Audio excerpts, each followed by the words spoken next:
today. We left off right here. Standard deviation, and standard deviation measures what about our data? Center or spread? Spread of the data, right?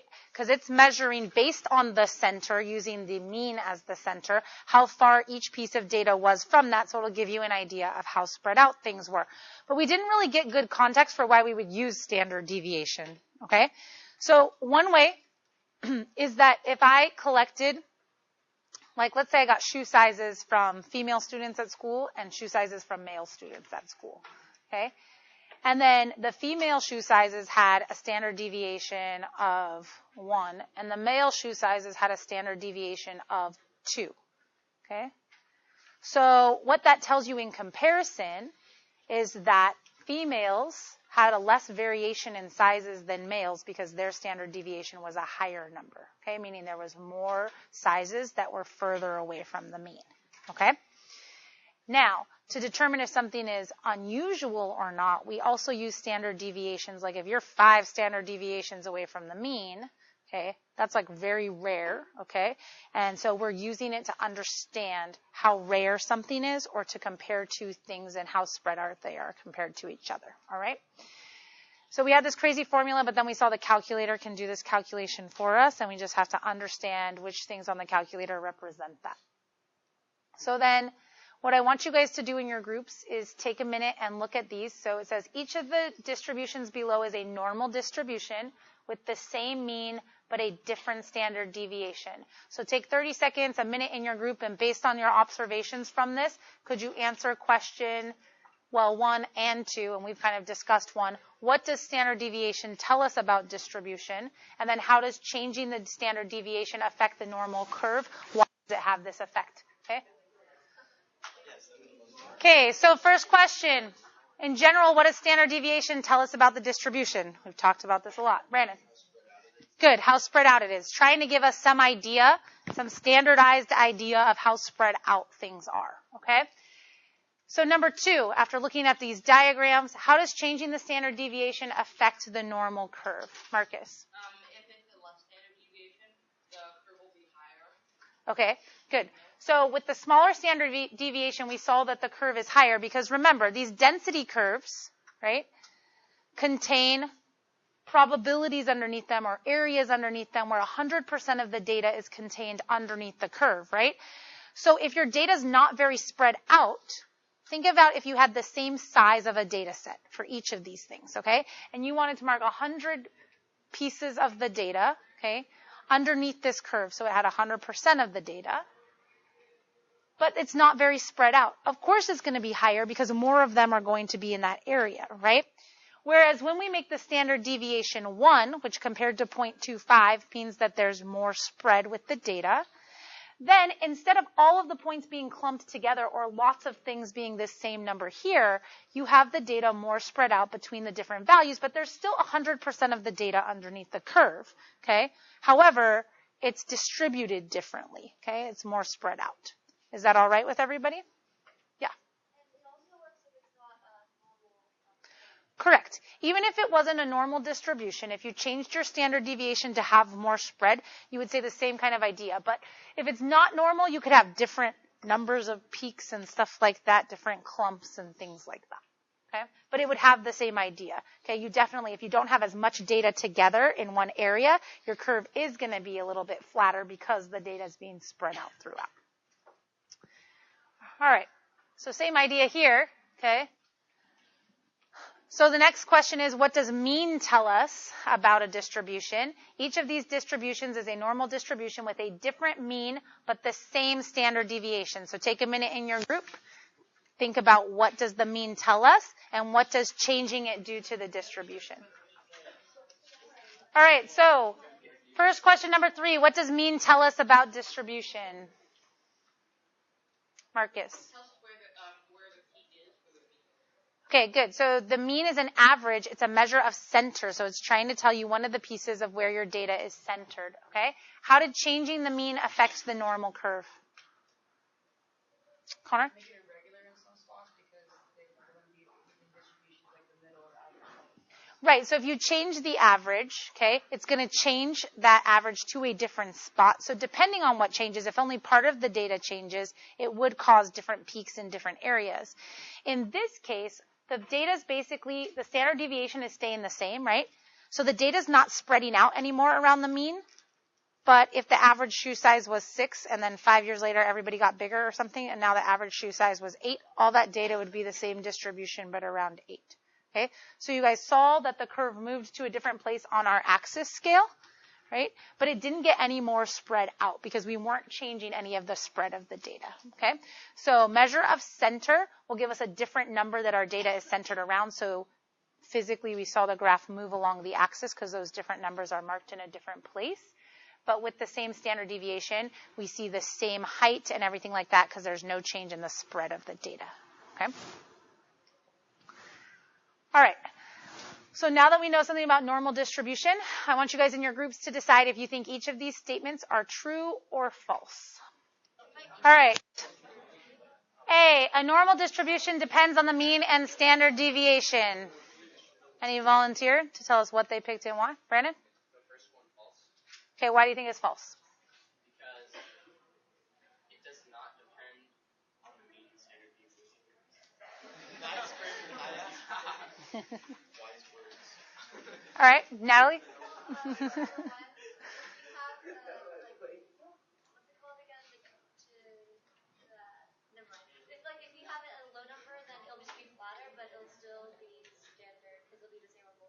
Okay, so false because you could change the mean and standard deviation, but you could still have a normal distribution. Is that okay with everybody? Okay. Yeah. Nice one, Brandon. So it depends more on all the data points being lined up a certain way around the mean and standard deviation than changing the mean or standard deviation. Those might change the way the shape looks, but if it was normal before and you change one of them, it'll still be normal. If the data wasn't normal before and you change one of them, it may or may not be normal, okay? All right, part B. Oh, misspelling, sorry. The mean, median, and mode are equal in a normal distribution.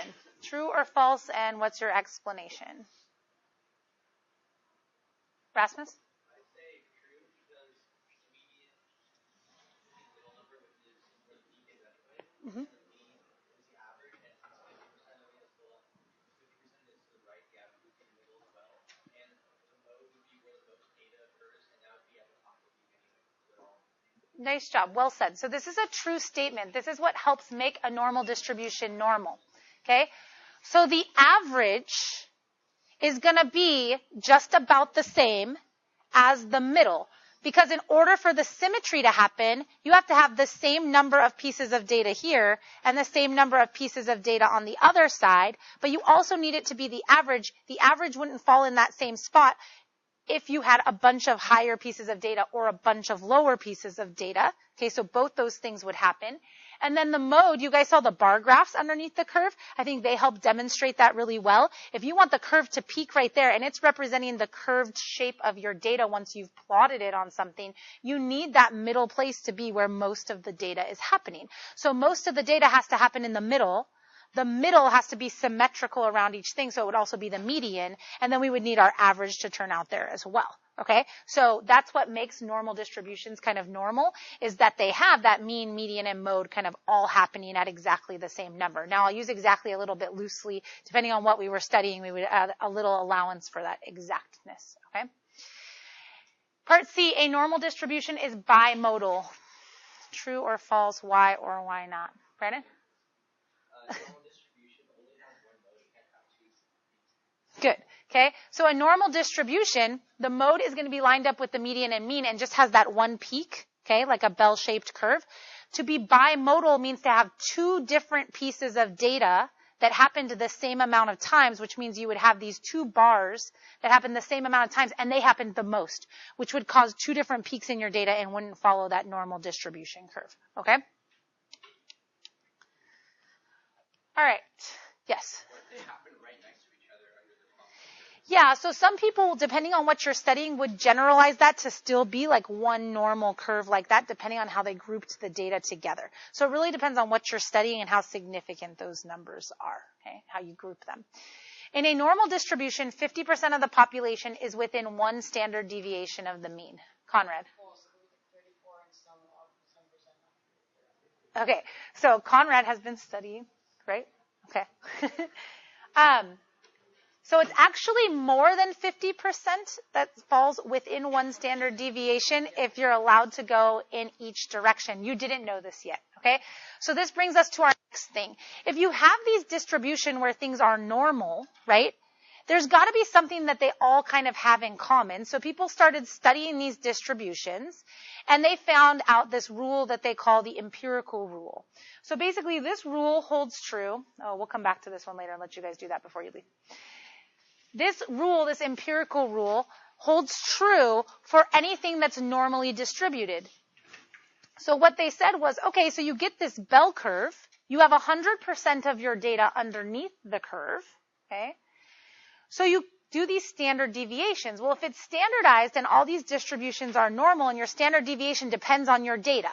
So this +1 means one standard deviation above the average, whereas this -1 is representing one standard deviation below the average. So when they say within one standard deviation, they are talking about all of this data. All of that data would fall within one standard deviation of the mean because they're not more than one in either direction. What is one standard deviation? Depends on the data, right? Could be bigger if your data is flatter and more spread out. Could be really small if your data is really close together. Okay? So since standard deviation is calculated with your actual data points, we just know that once they're distributed this way, we saw that they tend to follow this rule. Okay? So it says that 68% of the population falls within one standard deviation of the mean. Okay? And then 95% of the population falls within two standard deviations of the mean.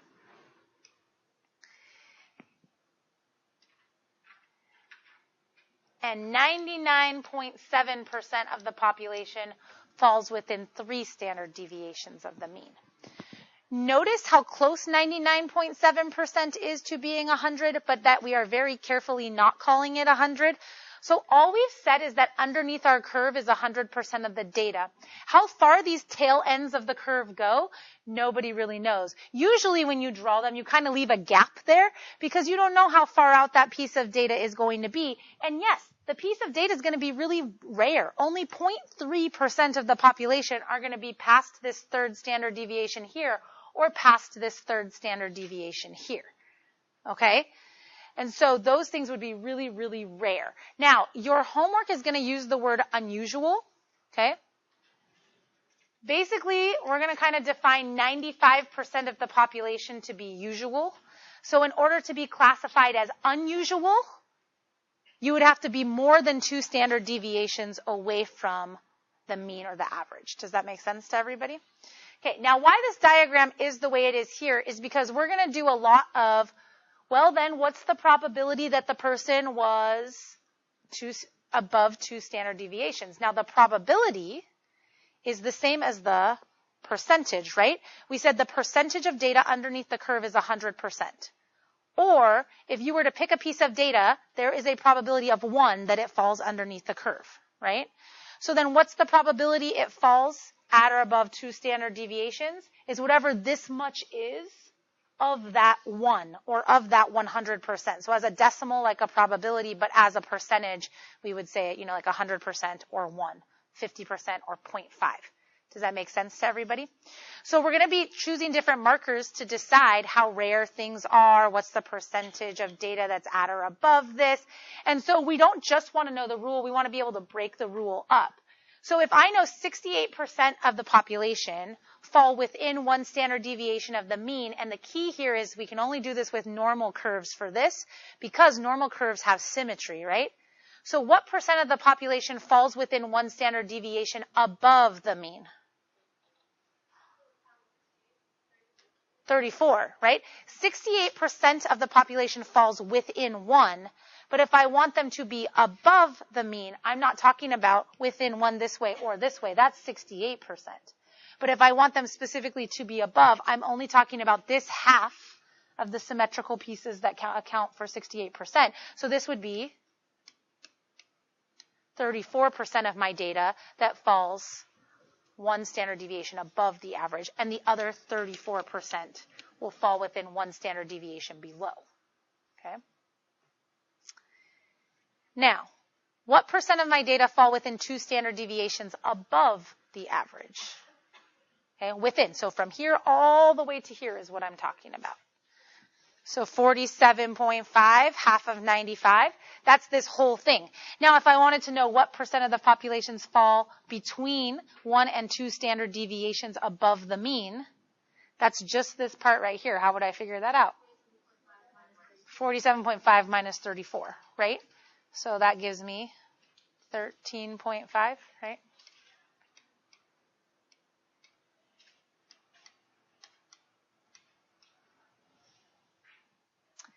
How much of the population have we not accounted for yet in the places that we've labeled? 5% in total, okay? So what percent is on this side? 2.5%, okay?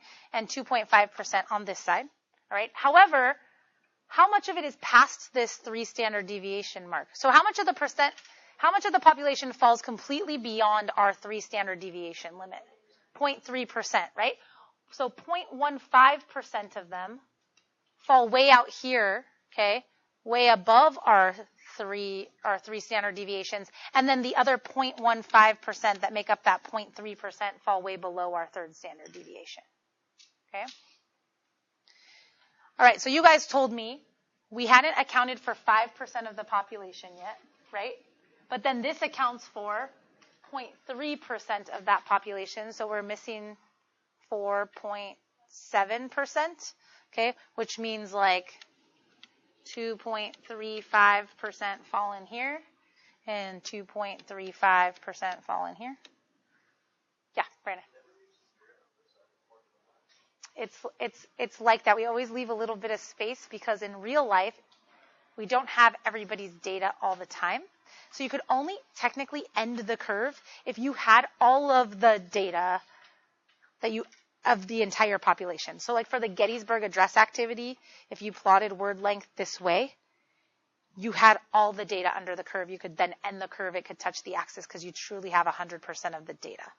If we have collected a sample to study something like shoe size or height or something like that, I would never close it because I have not asked every person in the world for their shoe size or their height or something like that. So I don't know for sure that somebody wouldn't fall really far out there. But I do know if it's normally distributed, the probability of them falling out here. So only 0.15% of the population will be higher than our 3rd standard deviation, meaning the probability of them being out there is 0.0015. That's what this is, right? Okay. 68% of our population falls in here. What's the probability that they fall in here? 0.68. Okay, 68% out of 100%. Okay, but 0.15% out of 100% is 0.0015. Are we okay with that? So the rule you want to know is the 68, 95, 99.7 rule. Do you need to memorize all these numbers? No, you'll use them enough that you'll remember some of them just out of using them in our assignments. And then otherwise, you can always figure them out doing exactly what we did here. Symmetry, figuring out how much is left, dividing it up in half and stuff like that. Okay? All right. So a couple of things when we're looking at like calculator stuff and things like that. These are just notes for you guys about how they use capital letters versus lowercase letters, and that this means mean for your sample, but when you see this Greek letter, it means mean also for the population. Okay, so that's just there for your reference to look at. Oh, did I not do? Did I skip a problem? Yeah. Oh, that's a bummer. Okay. That's okay.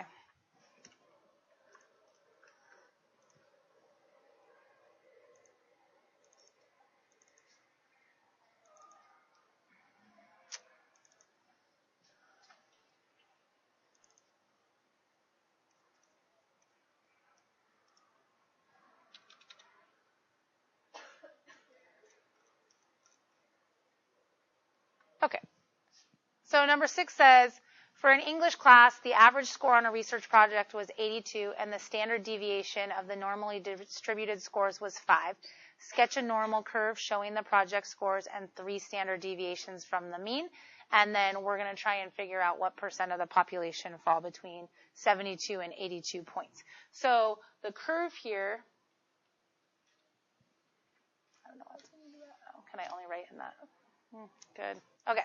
So the curve here is going to look like this, and it said that our average was at 82. I don't know why it did that. Sorry. Kind of ugly. Okay, and then the standard deviation was 5, right? So then one standard deviation above the mean would be 87, then 92, and then 97. Okay? My standard deviations below the mean would be marked at 78, 77, right? Can't subtract 5 apparently. 72 and 67. Okay, so below the standard deviation, I subtracted 5 below the mean to go each standard deviation below, and each standard deviation above, I added 5.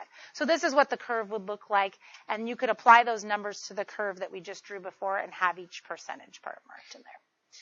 So then it says, what percent of the students scored between 72 and 82 points? So that's from here to here. Okay. So the things that stand out to me, so you can always go back to the chart we just made and add together the different percentages from each smaller part, okay? If I don't have that chart made right now, personally, I would say, okay, 72 is my second standard deviation away from the mean, and I know that there's like 95, according to my rule, between the 2 standard deviations, and this is half of that. Okay, so 95 split in half would be 47.5%.